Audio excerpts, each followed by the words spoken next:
Un ordinateur peut surchauffer, vrombir et même ralentir quand ses composants internes sont trop sollicités.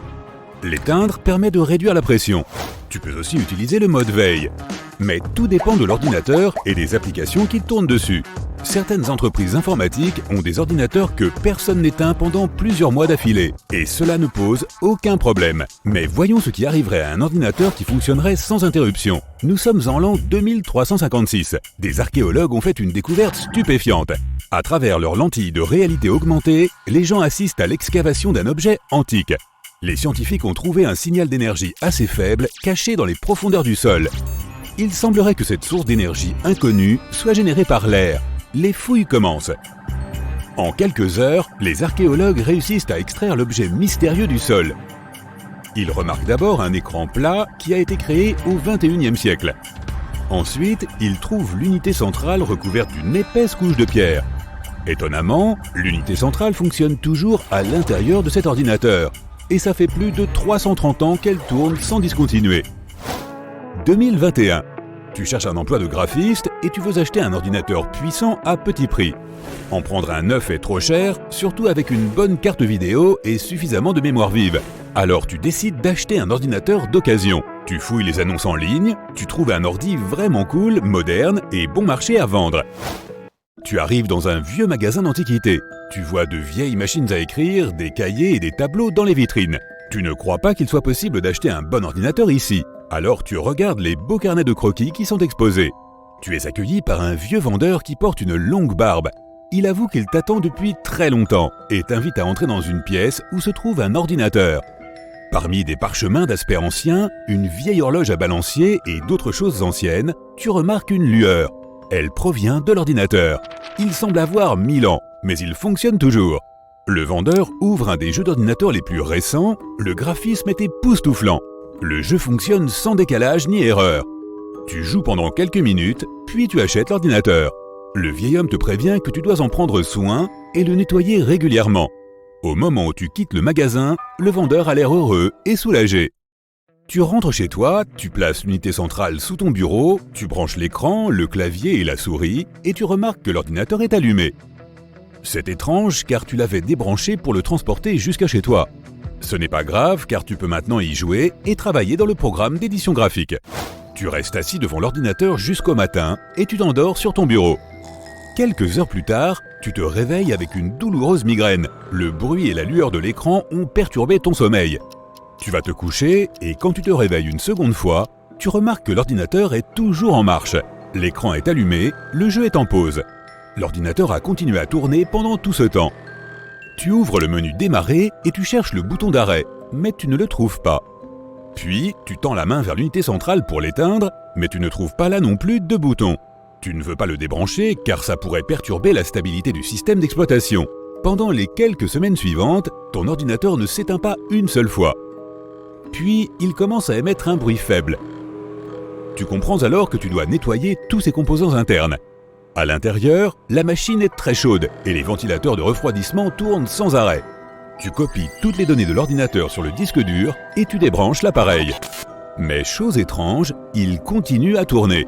Tu laisses tomber le nettoyage des différentes pièces et tu retournes en courant au magasin. Le bâtiment où tu as acheté l'ordinateur est abandonné. Cela ne fait que quelques semaines, mais on dirait que ça fait des décennies que plus personne ne vit là.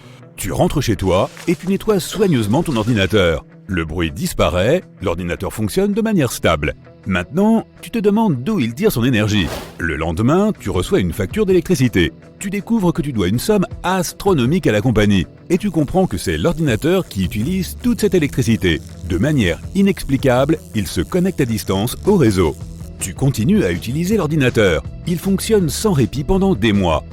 Tu as téléchargé de nombreux programmes et certains d'entre eux fonctionnent 24 heures sur 24, 7 jours sur 7. Maintenant, le fait que l'ordinateur ne s'éteigne jamais te plaît. À tout moment, tu peux t'asseoir et commencer à travailler. Tu n'as pas besoin d'attendre que les applications s'ouvrent. Lorsque tu n'es pas chez toi, tu peux te connecter à ton ordinateur via un accès à distance. Les mises à jour du système d'exploitation et l'analyse antivirus ne se font pas pendant tes heures de travail, mais pendant que tu dors. Mais l'inconvénient, c'est qu'elle consomme trop d'énergie. Tu dois débourser des sommes énormes tous les mois. Si par malheur les tarifs de l'électricité augmentaient, tu ne serais plus capable de payer.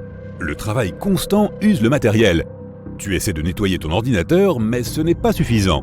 Après quelques années, tu sens que la machine ralentit fortement sur certaines applications qui consomment beaucoup de ressources. Plus l'ordinateur travaille, plus il dégage de la chaleur. Plus la température est élevée, plus la situation empire. Le bruit devient plus fort, il t'empêche de t'endormir. Une année passe, l'ordinateur tourne toujours. Il fait tellement chaud que tu dois toujours garder ta fenêtre ouverte. L'ordinateur vrombit et ce son te donne souvent mal à la tête. Tu ne peux pas l'éteindre et le nettoyer à l'intérieur pendant qu'il fonctionne n'est plus aussi efficace. Tu voudrais t'acheter un nouvel ordinateur portable puissant et te débarrasser de ce vieux modèle.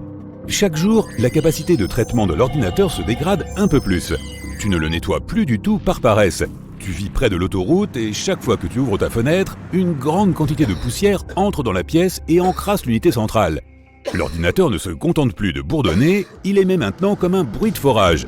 Bien sûr, tu ne peux pas dormir dans de telles conditions. L'unité centrale chauffe tellement que tu peux faire frire des œufs dessus. Tu supprimes beaucoup d'applications pour permettre à ton ordinateur de se détendre un peu. Cela fonctionne, il utilise moins d'énergie et ne vrombit plus aussi fort.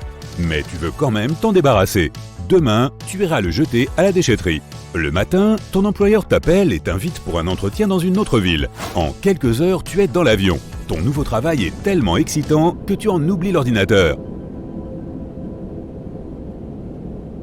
Tu loues un appartement dans la nouvelle ville et tu vends l'ancien avec tous ses meubles et la machine vrombissante. 2356. Les scientifiques découvrent que tous les éléments de l'ordinateur sont défectueux. La rouille a rongé la coque. Toutes les micropuces sont inutilisables depuis longtemps. Tout est recouvert d'une épaisse couche de poussière solidifiée et de terre. Seul le processeur est encore actif. L'ordinateur ne produit pas d'énergie. Il la reçoit à distance de la centrale électrique de la ville la plus proche. Une analyse plus poussée montre qu'en plusieurs siècles, l'ordinateur a utilisé pour $1 million d'électricité. Après avoir fonctionné sans arrêt pendant plusieurs années, la carte graphique et tous les ventilateurs de refroidissement ont lâché. À ce moment-là, l'ordinateur a commencé à émettre un fort bourdonnement, ce qui a effrayé les personnes qui se trouvaient à proximité le soir. Il est longtemps resté à la déchetterie où il a fini. La pluie et l'humidité ont provoqué la corrosion du métal. L'ordinateur s'est enfoncé de plus en plus profondément dans le sol, et ce, pendant 300 ans. Cela a désactivé presque tous ses composants. Le processeur a continué à fonctionner et sa température a augmenté. Les radiations qui s'en dégageaient gardaient à distance les insectes et les bactéries qui font pourrir les matériaux. Et grâce à cette chaleur intense, le sol autour de l'ordinateur a commencé à durcir et l'a protégé des éléments. Les scientifiques ont effectué une datation par le carbone et ont découvert que l'ordinateur fonctionnait déjà bien avant que tu ne l'achètes dans ce magasin. De nombreuses personnes s'en étaient débarrassées les unes après les autres. Mais il continuait à fonctionner. Le mystère reste entier. Qui l'a créé et dans quel but ?